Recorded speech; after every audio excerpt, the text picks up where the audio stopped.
Madame Royer-Couture, vous avez reçu une belle aide financière venant autant du fédéral que du provincial pour donner un coup de main, je crois, à la bibliothèque ici aux Sources. Oui, en effet, pour la réfection là, de la bibliothèque et de l'ensemble du centre communautaire. Alors, on parle d'un total de 871 500. Donc, le programme, en fait, c'est ça, c'est divisé en deux, si vous voulez, là, le montant. J'ai emmené mon petit carton parce que j'ai pas retenu là, exactement là, les noms. Là. Donc, on parle de la moitié qui provient du programme d'aide au développement des infrastructures culturelles, le PADIC, PADIC, et l'autre moitié qui vient du programme d'infrastructure Investir dans le Canada. Alors, pour totaliser, là, comme je vous disais, là, près de 870 000 Et les travaux, ça va consister en quoi? On parle en fait, là, bon, évidemment, d'une réfection de la toiture qui est en train de se réaliser là, à l'heure où on se parle. Ensuite de ça, bon, on parle de réfection là, vraiment de la bâtisse, autant intérieure qu'extérieure. On va avoir le changement des fenêtres, par exemple. On va avoir, j'ai encore une fois mes petites notes, là, une partie du revêtement extérieur. On va avoir l'ajout d'une entrée qui va inclure aussi l'ajout d'une marquise pour vraiment donner une certaine prestance à notre entrée, si on peut dire ça comme ça. Alors, c'est ça, les travaux intérieurs là, qui vont être faits dans l'ensemble. Quand vous parlez d'une entrée, donc c'est une entrée supplémentaire ou c'est l'entrée ici qui va être rénovée, on pourrait dire? Oui, oui, c'est en plein ça. C'est en fait quand on parle justement d'une marquise, là, on parle de l'ajout de colonnes, d'une certaine infrastructure là, qui n'est pas 100% fermée, mais qui va ajouter une belle profondeur à la bâtisse. Là. On parle d'augmenter la bibliothèque de 3 fois sa dimension actuelle. Ça amène qu'il y aura des changements, sûrement, peut-être même au niveau de la localisation de la bibliothèque dans la bâtisse. Oui, oui, tout à fait, parce qu'en effet, là, le rayonnage supplémentaire, là, le plancher existant ne pourrait pas le supporter. Alors, on va déménager la bibliothèque au rez-de-chaussée. La salle du conseil qui est présentement au rez-de-chaussée, elle, va monter euh, au premier étage. Alors, on va avoir de la réfection comme ça là, à l'intérieur même de la bâtisse. Là. Pour les autres organismes communautaires, est-ce qu'il y aura des changements ou ça, c'est encore quelque chose que vous devez définir? Oui, c'est ça exactement qu'on doit encore définir. Bien sûr, ils ont encore leur place dans les locaux. Si on les a rencontrés et rassurés à cet effet-là. On a eu certaines demandes, là, par exemple, par rapport au cercle des fermières pour peut-être augmenter leur superficie. Puis, on est en train d'étudier ça, là, mais jusqu'à présent, ça semble être une requête favorable et réaliste là, de notre côté. Donc, comme vous dites, les travaux ont débuté cette semaine, donc à la fin, au milieu mai. On peut prévoir que le tout sera terminé à quel moment? Est-ce que vous avez une idée là-dessus?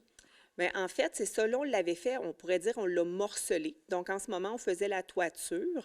Pour ce qui est du reste ou de la majeure des rénovations, on va aller en annonce de plans et devis cet été. On aimerait pour le mois de juillet.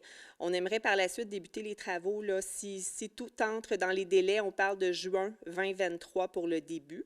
Encore une fois, la fin serait au début 2024, là, janvier-février 2024.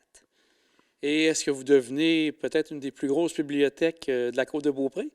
C'est une bonne question, ça. Je pense que, écoutez, je pense qu'on va pouvoir faire compétition amicalement, bien sûr, là, mais on a un grand nombre de volumes. Là, Madame Saunier va pouvoir vous en dire davantage là, par rapport à ça. Mais effectivement là, on devient vraiment un bel espace là, justement pour accueillir des expositions, accueillir davantage d'activités, d'animations. Alors, on est très enthousiaste là, à ce niveau-là. Bien, merci beaucoup. Donc, on vous souhaite bonne chance et bravo encore pour ce projet. Merci beaucoup. Madame Saunier, vous êtes la responsable bénévole de la Bibliothèque aux sources à Saint-Féréol-les-Neiges. Alors, on va maintenant parler de ce qui se passe actuellement à la bibliothèque. On en a parlé avec Madame Royer-Couture de voir les prochains travaux. C'est combien de volumes qu'on retrouve ici à la bibliothèque actuellement? Présentement, à la Bibliothèque aux sources, nous avons environ 12 000 volumes. Nous avons des volumes qui nous sont fournis par le réseau Biblio-CNCA de la capitale nationale Chaudière-Appalaches et nous avons une belle collection locale. On peut parler dans les 12 000 de 7 800 volumes locaux. On achète quand même beaucoup de livres et le reste, pour le 4 300 à peu près, ça nous vient du réseau. Ensuite, Tous ces livres-là, ils sont offerts à nos abonnés résidents de Saint-Ferréol. Présentement, nous avons presque 700 abonnés à Saint-Ferréol, ce qui comprend à peu près 150 jeunes et le reste, 540 à peu près adultes. Comme vous l'avez dit, je suis la responsable bénévole, mais je ne suis pas toute seule. Nous sommes une équipe de 25 bénévoles à la bibliothèque pour assurer le service à nos abonnés. La bibliothèque aux sources est ouverte 16 heures par semaine sur des séances de 6 par semaine. Alors, ça nous prend des bénévoles pour répondre à tout ce monde-là. Et ce qui fait que la bibliothèque est très achalandée et c'est pour ça qu'elle est en bonne santé aussi. Et en plus, on a la chance d'avoir 3 étudiants qui sont des résidents de Saint-Ferréol, qui sont engagés, rémunérés par la municipalité, qui viennent nous donner un coup de main pour l'accueil, le classement, les changements de biens et tout. Alors, on peut considérer qu'on est très chanceux. Dans les thèmes que vous avez au niveau des livres, ça ressemble à quoi au niveau de ces thèmes? Nous avons, c'est sûr, les romans sont très populaires. On a des documentaires adultes, des documentaires jeunes, des romans jeunes, des romans adultes. On a des albums pour les enfants, des collections qui sont très prisées, qu'on est obligé de conserver tout le temps parce qu'il y a un bon roulement. Et puis, en plus, nos abonnés, depuis certaines années, ont accès aux livres numériques du réseau Biblio. Juste pour l'année dernière, en 2021, on a eu 918 prêts numériques qui s'est fait à la bibliothèque. Et ce chiffre-là, il augmente tout le temps. Alors, il y a des abonnés qu'on ne voit jamais parce qu'ils utilisent le numérique. Vous parlez des périodes où c'est ouvert. Est-ce que c'est ouvert à tous les jours ou c'est selon des fois des journées plus ciblées? Il y a juste le lundi et le vendredi que la bibliothèque n'est pas ouverte. On est ouvert les autres jours selon un horaire précis. On peut spécifier que les mardis et les mercredis après-midi, nous avons la visite de nos jeunes de l'école primaire. Alors, selon un horaire établi, les jeunes viennent à tour de rôle, classe par classe, accompagnés de leurs professeurs, viennent chercher des livres. Et c'est les enfants qui choisissent leurs livres. C'est un bonheur, je peux vous le dire. Est-ce qu'ils passent un peu de temps ici après avoir choisi leur livre? Quand ils ont choisi leur livre, ils peuvent s'asseoir, commencer à lire. Puis quand tout le monde a choisi son livre, tout le monde retourne à l'école.